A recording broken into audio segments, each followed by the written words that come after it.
Okay, you guys, so let's get started on this problem. So we have f of x equals negative 3x squared plus 6x plus 4. So what I'm going to do first is divide everything, or you know what, I'm going to move the negative or the plus 4 over. So then I'm going to be left with f of x minus 4 equals negative 3x squared plus 6x. It's just a preference if you want to divide by negative 3 first or move the plus 4. That way I just don't get a fraction, so I'm going to do it this way this time. Okay, so then, and remember, I'm going to now divide by negative 3 to everything. So this now becomes f of x minus 4, over, you know what, I'll just fix that real quick, over negative 3 equals x squared minus 2x. And now we're going to do plus blank, right? So I know I have to do my negative b. I'm going to do my little scratch work over here. Negative b divided by 2 squared. So that's going to be negative 1 squared, right? Which is 1. So I'm going to put a plus 1 here. But then because I put a plus 1 there, I'll put it in blue. I put a plus 1 there. I got to put a plus 1 over here as well. So now I have f of x minus 4 over negative 3 plus 1 equals, and now I'm going to factor this, x minus 1 quantity squared. So what I can do now is I can start putting everything back because now I have the perfect square. So I'm going to minus 1, minus 1. This will become f of x minus 4 over negative 3 equals x minus 1 quantity squared minus 1. Now I'm going to multiply everything by negative 3 over 1. Okay, and then this will end up here. We now have f of x minus 4 equals, now this will become negative 3 x minus 1 quantity squared plus 3. And now we add the 4 over and we're done. Okay, so now I have f of x equals negative 3 x minus 1 squared plus 7. So I know my vertex is 1, 7. And then I know my axis of symmetry is going to be x equals 1. Okay. I also know my y-intercept, right? Because the y-intercept's the easy one to find, is 0, 4. And once again, all I did was I plugged 0 in for x here, 0 in for x here, and that leaves me with just plus 4. So I know that that's that. Now the x-intercepts are a little bit harder, right? So x-intercepts are going to be a little bit more difficult. So there's two ways you could do it. You could set this equation. You could set this equation equal to 0 if you want and solve that, or you could do the quadratic formula. Just because we haven't done the quadratic, I think in this class yet, but you should have learned it in the last class. I'll do it right here. So we know that the quadratic says x equals negative b plus or minus the square root of b squared minus 4ac all over 2a. So I'm going to use that to solve. Remember, the quadratic requires that it's equal to 0, and we have equal to 0. So negative b, so that would be, I'm just going to use the original up here. So the original says negative b, so that'd be negative 6 plus or minus the square root of b squared. So that'd be 36 minus 4 times a times c, all divided by 2 times a, which would be negative 6. So we have x equals negative 6 plus or minus the square root. Now I believe that's 84. Let's just double check. 36 plus 4 times 3, 84, all over negative 6. Let's see here. 84 divided by 2 divided by 2 should be 21. So this should be x equals negative 6 plus or minus 2 square roots of 21.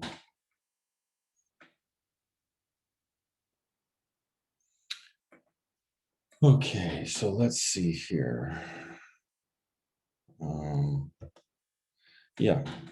And then all divided by -6. So I could cancel a -2 from everybody. So this would become 3. This would become 3, and this would become 1. So here's what we actually end up with. X equals 3 plus or minus square root of 21 all over 3. Okay, and if you wanted to get fancy with this, you could do 1 plus or minus the square root of 21 all over 3. That would also be a correct answer. So those are my x-intercepts. So this is kind of terrible. So what I'm going to do is I'm going to need a little bit of extra space here. So my x-intercepts are going to be 1 plus or minus the square root of 21 over 3, comma 0. So it could be either one. It could be 1 plus the square root of 21 over 3, or I shouldn't say it could be either one. It is either one, and 1 minus the square root. So if we want to take out our calculator and see exactly how much that is, I do 1 plus second function square root of 21 divided by, divided by 3. And I get approximately, so we could say approximately 2.528, I guess, if we wanted to use 3 decimal places. And then we could do 1 minus second function square root of 21 divided by 3. And we would get the other x-intercept would be -0.5275, I guess. Oh, I guess they're 5275, 528, comma 0. So those would be our values, and then we could graph it. So what I'd like to do is I would like to graph these on my calculator. So I'm going to come over here and I'm going to graph that on my calculator. So I'm going to graph the original function. Okay, so we know that the original function was -3x squared plus 6x plus 4. Okay, so we hit enter and then we graph. Okay, so let's see the window. So I have my window at -10 to 10 and -10 to 10. Now, if we wanted to find the vertex, we know already, we found the vertex, right? The vertex is 1, 7. So if you think about it, let's go over 1 and up 7, and I'm right here. That looks about right. So let's just verify this. So you can use a feature on your calculator called second function, and then you calculate, and you want to find the highest point. So that would be the maximum value. Okay, so there's the maximum. And what it does is it asks you to pick something to the left. So I'm going to get kind of close to it and go from the left, and then it asks you to pick something from the right, kind of close to it. Okay, and what it's going to do now is it's going to say, do you want me to guess the highest point in between these two values? And I say, yes, guess. And see here, it says that the maximum is 0.99999. Basically, it's saying that x equals 1. And then we go up to 7. Sometimes there's a little bit of rounding error on there. So that's what they tell us, that the x the vertex would be the maximum value. So now we can also do something called second calculate. We can find the intersection, or no, let's do the zeros. So remember that x-intercepts touch the graph when y is 0. So they're called zeros, okay? So we're going to go here and we're going to find our first, you know what, let's do this first 0. So we're going to go a little to the left of it, right there. And then we're going to go a little to the right, right there. So what it's going to say is, in between these two values that you picked, do you want me to guess where it would cross the x-axis? And you say yes, enter, guess. So it says that it's at 2.5275, y equals 0. So notice that was the same value that we got when we actually found the value of the square root. So this is, we're correct. We know we're pretty good. So that's what our graph would look like according to the calculator. And that's actually, if we drew it by hand, we would get a very similar graph. Okay. So hopefully you guys, if you have any trouble with the calculator, maybe I'll make another video for this, but I just wanted to show you guys this part. So let's go back to here. All right, so we found all of this information. We found the X and Y intercepts. We know, and again, we know it's concave down because it has a negative in front. So I think 2 examples is pretty good for that. Let's move on to the next part of the section. Okay, so, and then here's the graph. Now they use 1 plus 7 square roots of 3 because they haven't rationalized the denominator, and we did. If you rationalize the denominator, you'd get square root of 21 over 3, just like I did. Okay. But yeah, this is what our graph would look like. And we saw that on the calculator, this was pretty good. And this would be our x-intercept there, and this would be our x-intercept there. Okay, so we're doing pretty good. All right, so far, let's move on. So now completing the square, if you haven't noticed, is very annoying and it takes a long time. So there's another way that we can, how do I say this? That we can graph a parabola, but instead of having to do completing to the square to find the vertex, we can use this formula right here. So this, they call this the vertex formula. I've always learned it as graphing a parabola from the properties. This is a property of parabolas.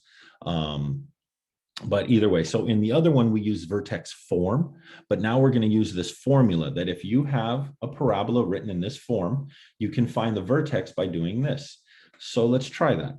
Find the vertex of the graph, x squared minus 4x minus 5. So normally we'd have to do completing the square and all this other junk. But if I just want to find the vertex, I know that the vertex is negative b over 2a comma f of negative b over 2a. And don't let the f of negative b over 2a scare you. All that means is whatever you got right here for this x coordinate, you plug it in for x here and see what you get. Okay, so it's just telling you to plug it in. So let's first find negative b over 2a. So in this case, negative b would be positive 4 because 4 is already negative. And then 2 times a would be 2 times 1, which is 2. So we get 2. Okay. Now it says find f of negative b over 2a. So now I'm going to do f of 2. So this would be 2 squared minus 4 times 2 minus 5. And we should get negative 9 from that. So 4 minus, what would that be? 8 would be negative 4. Yeah, so that means that our vertex is 2 comma negative 9. Much better than completing the square. Look at what we had to do to complete the square on these problems. And even on this one, which I did, this was an easy one, right? But this one was harder. But the completing the square in general is the hardest way to find the vertex. And normally you only do it if somebody specifically asks you to do it by completing the square or put it in vertex form. Okay, but other than that, we have our vertex right here. Okay, so let me go to your homework. Let me see if I have your homework open still. I was going to ask you a homework problem.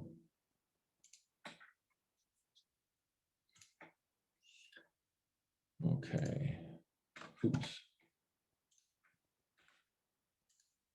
So while I'm looking that up, it says finding a maximum or minimum value. Okay, so we have the quadratic function whose graph is a parabola that opens upward has a minimum value, and a quadratic function whose graph is a parabola that opens downward has a maximum value. And think about it. If it opens downward, it has a highest point. That's the vertex. If it opens upward, it has a lowest point. So that's the minimum. Okay. So when they talk about maximum or minimum values, basically what they're really saying is find the vertex, and that should tell you. Okay, so let's go to assignments. So I'm going to ask you guys a question over here. I guess we can do it as part of the finding the maximum or minimum. It says, if I gave you a parabola over here and I said, here's this parabola. So this is from your homework.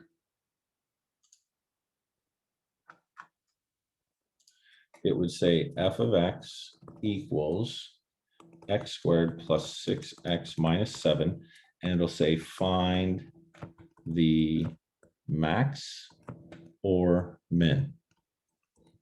Okay. Normally it'll say max or min value. Let me see.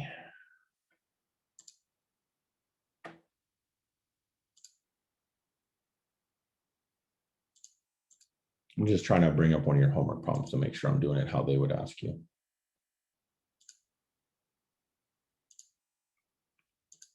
Okay, so if I want to find the vertex, first of all, is this going to have a max or a min? Well, this is an upward facing parabola because a is greater than 0. It's +1, right? So I know that it has a minimum, right here. Whatever value that is right there, that's going to be my minimum.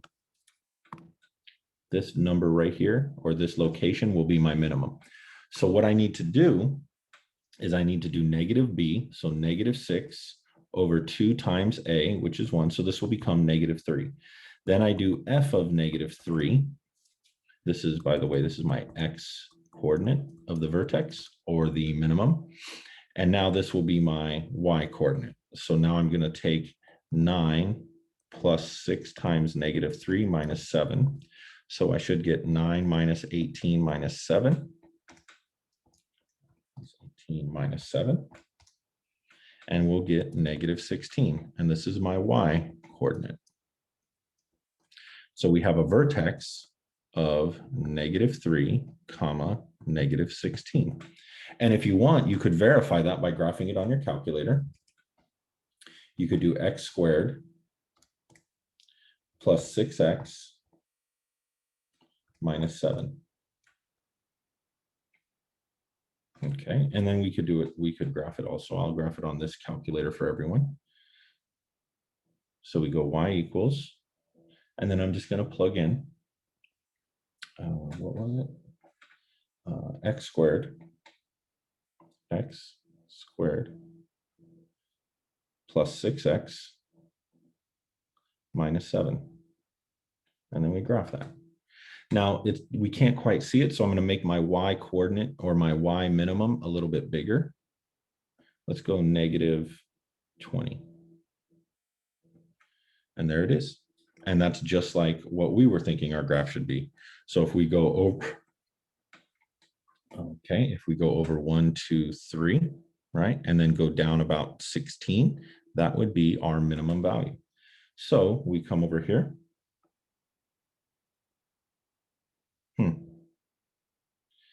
We come over here and we have our minimum value. So this is a min. Sometimes, by the way, when they want the minimum value, they tell you that it's equals -16. Sometimes they just want the y coordinate to be the minimum. I'm giving you the location because this is the vertex, right? But sometimes if they say, what is the minimum, you just use -16, okay? In this particular problem. All right, so let's see here. So now let's go to the last problem. Oh no, we have a couple. Okay, so now it says the Utah Ski Club sells calendars to raise money.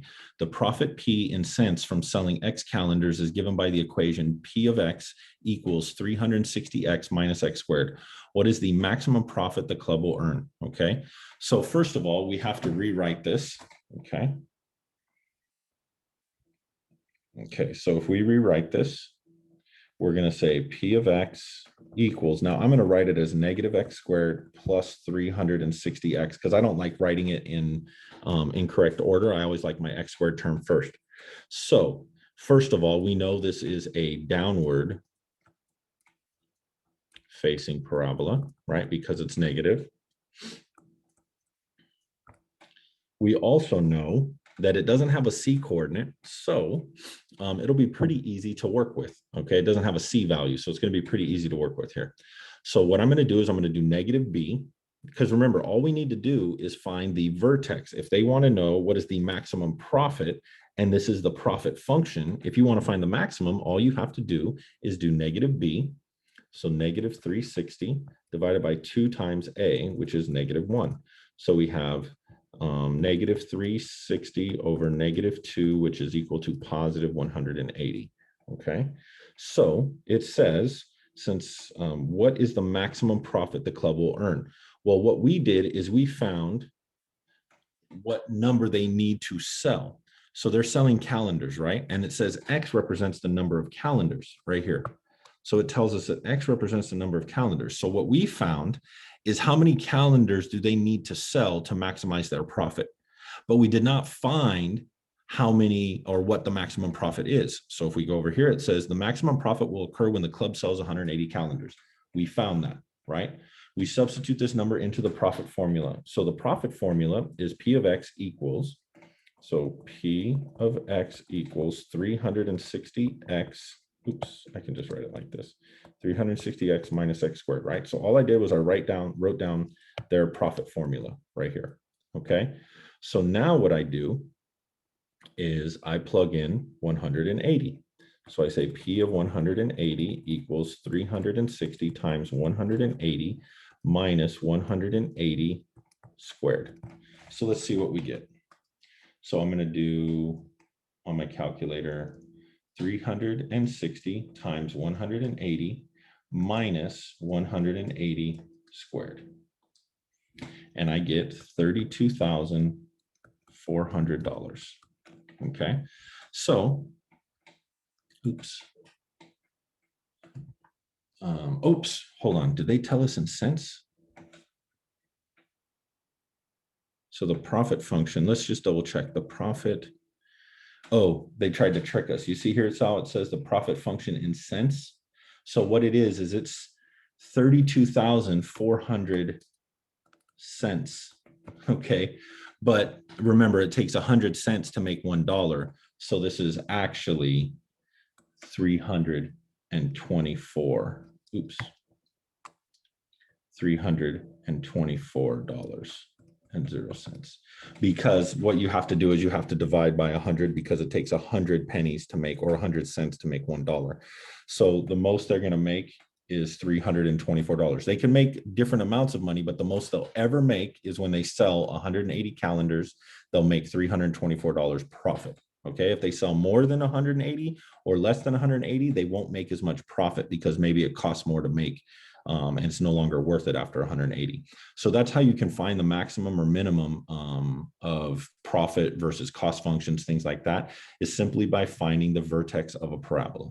And once again, you could have also used your calculator to find the maximum as well. All right, you guys, that's going to do it for this video. Thanks for watching. See you in class.